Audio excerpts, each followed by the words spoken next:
Welcome to my other blog. सभी का मेरे ब्लॉग में स्वागत है। मैं मेरे साथ है बिछूती आई है।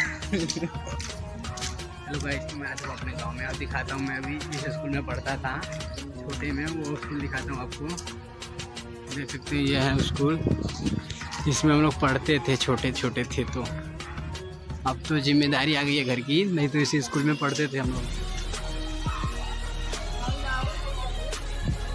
तो यही स्कूल है जिसमें हम लोग पढ़ते थे और ये सब पूरा खाली था, अब तो पूरा बन गया है। और इधर पे हम लोग ज़्यादा से टॉयलेट कर रहे हैं। और ये मेरा घर है, ये दुकान भी अपना ही है, ये चाचा भी अपने ही है। ये घर भी अपना है। और यहाँ है बजरंगबली का मंदिर। जय श्री राम सब लोग बोलो फटाफट।